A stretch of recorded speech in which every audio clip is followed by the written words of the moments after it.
Hello boys and girls, welcome back to the channel. My name is Stian and today we have something different on the bench. An old Cyma pocket watch.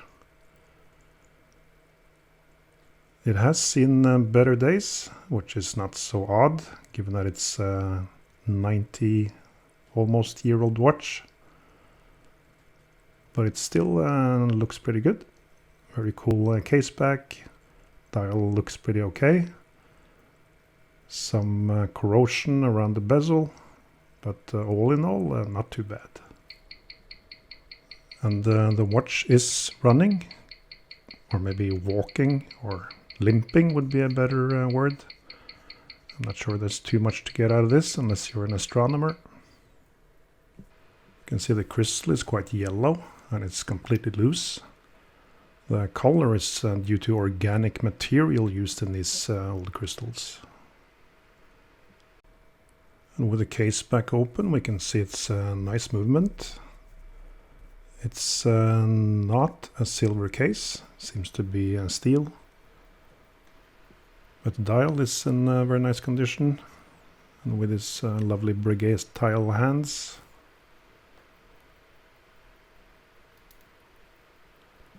First thing we're going to do is to take the hands off.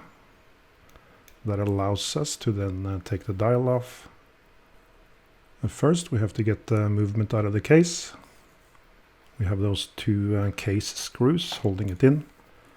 And given that those case screws sort of screw down against the case, we know that the movement has to come out through the front.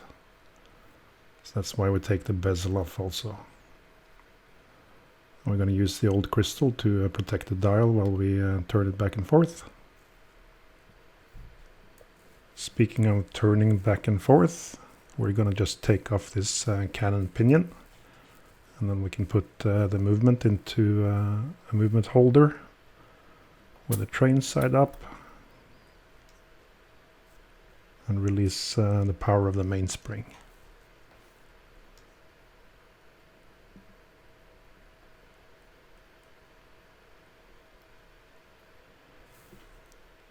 We can see that the balance is not shock protected, which tells us that the watch is quite old.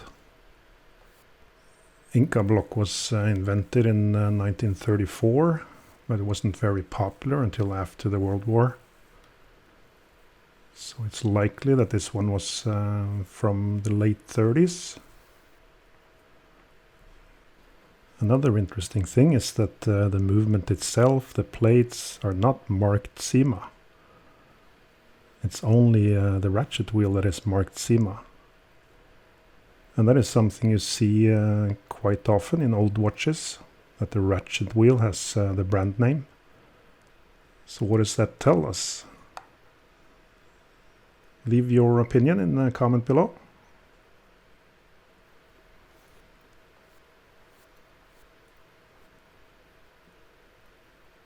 We see the watch has only two bridges, so one half plate and one bridge basically. Here, kitty kitty, kitty kitty kitty, kitty kitty. Oh, we just spotted something that might tell us a little bit why the watch was running so erratically. That it's not a big hair, but it's more than big enough to mess up a watch. And what you will see in these types of watch videos is that the watchmaker looks at all parts after taking it off. And that's the first inspection to see what's happening. And what we can see is that there is no oil. It's all dried up.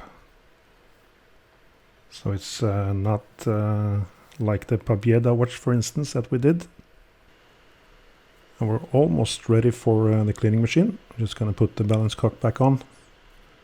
You see this shaking that I do? No, it's not because my hands are that shaky, but it's a way to see if the pivot goes into the hole. Because it's quite easy to break these pivots on pocket watches, given the big sizes of the cocks. I think I just made this video adult rated. I'm just kind of happy the brand of this watch is not Beaver. Get the barrel out, we see the barrel arbor, it's a little bit stuck. And the mainspring seems to be the original. So I'm starting to think this watch hasn't been worked on for a very long time. But that's alright. Last thing before putting all the parts in the basket is to clean the pivots a little bit with this Eve Flex stick. And then we can get all the parts into the basket.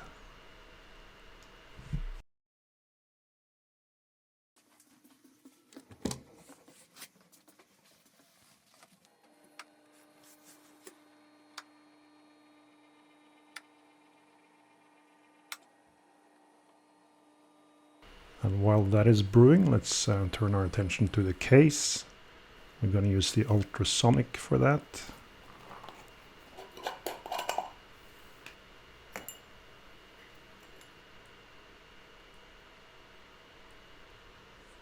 The reason I'm using a jar for this instead of just filling the whole ultrasonic is because I don't have to fill the whole ultrasonic when I'm using a jar.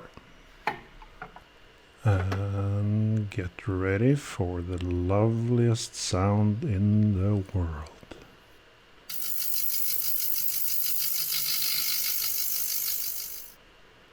So the dial is in very nice condition given the age of the watch. I'm just going to try to take a little bit of the dirt around the edges off. The numerals were probably gold plated, but not anymore. The bezel, however, is probably the part that needs the most work.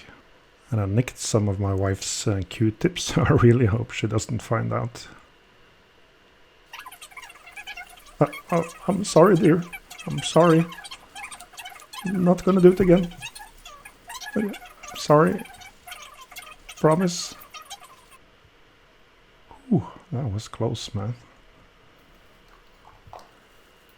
That first product I used was not diluted earwax, as I was kind of planning to say it was. It was a product called Brasso.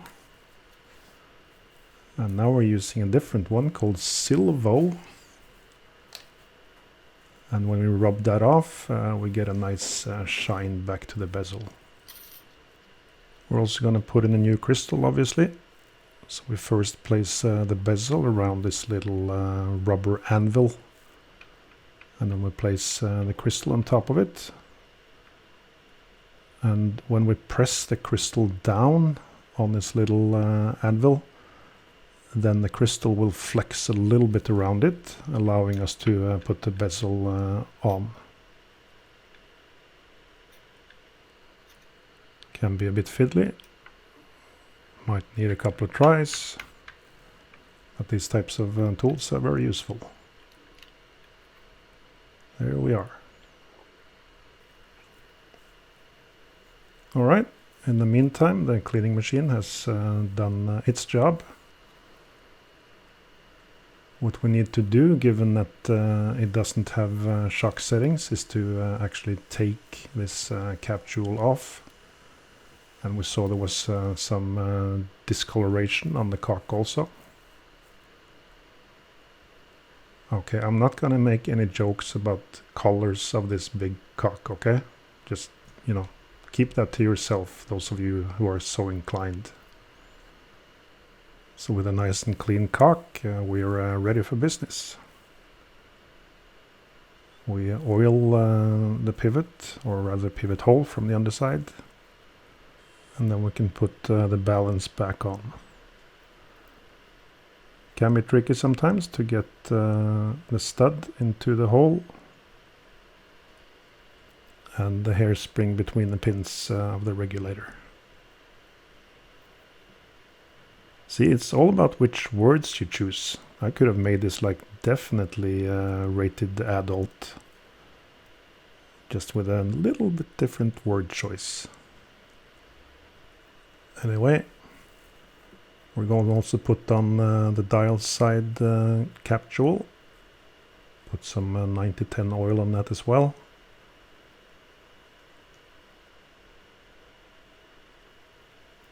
And then we can place the balance just to check that it oscillates freely.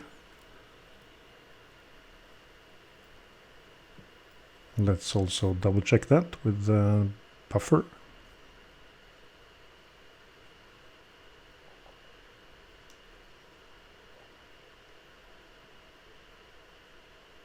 That looks nice.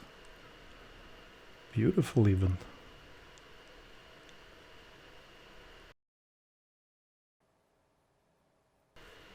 With the balance in place, we can then put in a new mainspring. Part of the problem with these old watches is that getting the right mainspring can be pretty difficult. So we got a mainspring that should fit, but it's a little bit on the strong side. But it was the only one I could find that would actually fit properly.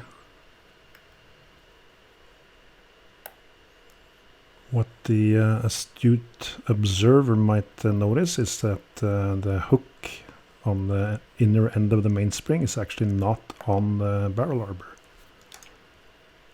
So to rectify that, we're going to use pin vise.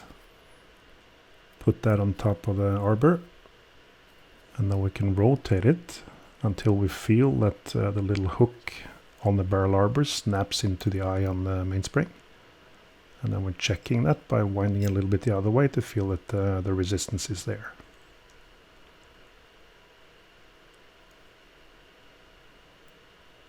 Alright, with that we can start rebuilding the movement. For most of these old movements there will be a screw-in setting lever plate. So we need to remember to put the setting lever screw in before we put the barrel bridge on. We're also going to use fix-a-drop or epilam on the escape wheel and the pallet fork. I had a discussion with one of the viewers and I decided to do it a little bit differently based on that. So for the pallet fork, you might have seen I didn't put the whole fork in. I basically just dipped the pallets themselves into the fix-a-drop. The reason for that is that there are some who think that there can be some residue that will rub off on the impulse pin. So to be on the safe side, we'll do it like this. There's a whole longer discussion on whether epilam or fix-a-drop is really that beneficial, but let's not get into that.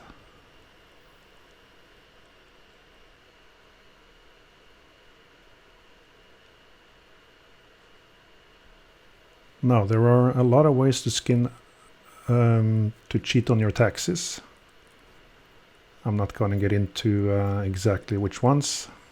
You'd have to see the Navitimer video for that. But there are a lot of ways to build a movement as well. Some like to start with a keyless works, some like to start with a train, and so forth. And a lot of that is down to preferences. For the train itself, however, it's typically better to start with the escape wheel. Better than what I did here. Now let's talk a little bit about Cyma as a brand as well. So it is actually a really old brand, dating back to the 1860s. And one thing to note about Swiss watchmaking is that it was kind of started as a winter activity for the farmers. Because in the Jura Mountains there's a lot of snow in winter, or used to be at least, and the farmers didn't have that much to do in winter. So they started doing watchmaking. And due to this, there's a lot of interconnections between the different brands and suppliers in Switzerland. So Cyma started as their own brand, but quickly started working with a different company called Tavannes, which was established by Henri Sandoz, or Henry Sandoz as he might be known. And it's basically the Rolex model. You have a brand on a dial, so Cyma in this case, with Cyma movements, which are actually made by a third party. For Cyma, that was then Tavannes. You will also find a few Tavannes watches, but mostly from the really old days. And just to note as well, when I say Tavannes, that's the French pronunciation. It's written Tavannes or Tavanese, Tavannes, a ding dang do. Alright, we almost finished the keyless works. We're going to put on this very long and beautiful setting lever spring. We're not going to compare the size of it to the cock, but it is long. We're using grease to lubricate where metal presses against metal. And then we're using D5 or similar, so a thick oil for the different posts. And with the keyless works in place, we can turn the movement over again and lubricate the pallet stones. So I'm using 941 oil on the pallet stone here. It used to be a recommendation, and kind of still is, that you use 941 for low bit movements, and then the grease 9415 for the higher bit ones, 28800 and higher. Nowadays a lot of people just use grease for everything. And no more dirty thinking, okay? Man, this video is definitely not gonna be made for kids.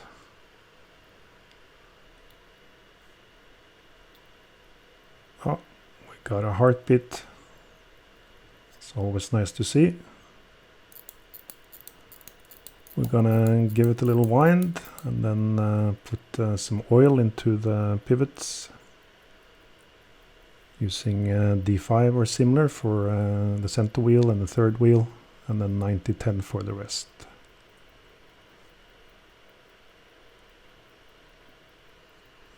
And with fresh oil in place, we're going to demagnetize the movement and then see what the time grapher says.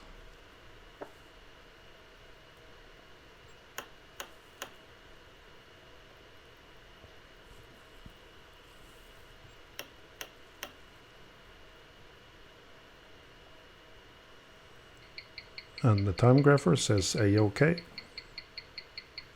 We see that the beat there is ever so slightly higher than it should be, but that's alright. We're not going to try to adjust that manually anyway when it's this close.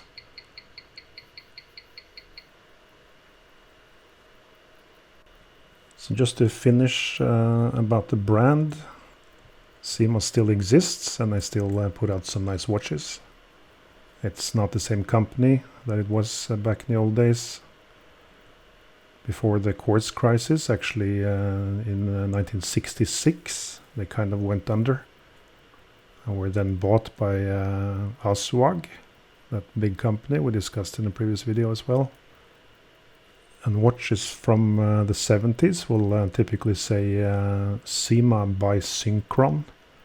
And if that sounds familiar, there were also a Doxa by Synchron. And these were all brands that were sort of bought by this holding company and then operated by that. So we clean the hands a little bit and we're going to put them on. Very important that we get them parallel with the dial. Otherwise they're going to touch each other. And I said no more dirty thoughts. And some say that watchmaking cannot be arousing. Let's get the minute hand on as well. You might have seen that we put the second hand on first, and that's simply because it's the hand closest to the dial.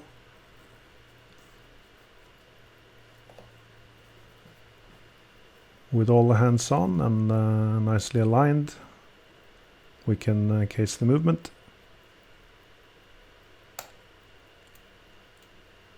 You will see quite a few pocket watches that have a, let's say, more old style way of putting the movement in the case and holding it secure. So this one is relatively simple in that way. We can put on the new crystal.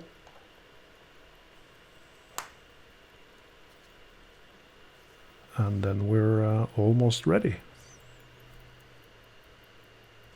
Last thing we need to do is to secure the movement with the case screws.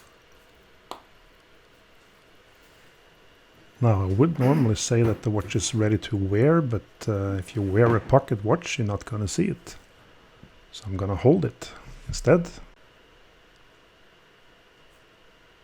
But it is a nice old pocket watch. Looks much better after cleaning it up a little bit. It even runs decently enough. And I get those Great Gatsby vibes from that Caseback. Quite 1920s, but the watch is a little bit newer than that. Now, if you will excuse me, I have to go to my afternoon tea party. Hope you liked this video. If you did, then clicking like and subscribe will always help the channel. We'll be back shortly with another video. Until then, ta-ta.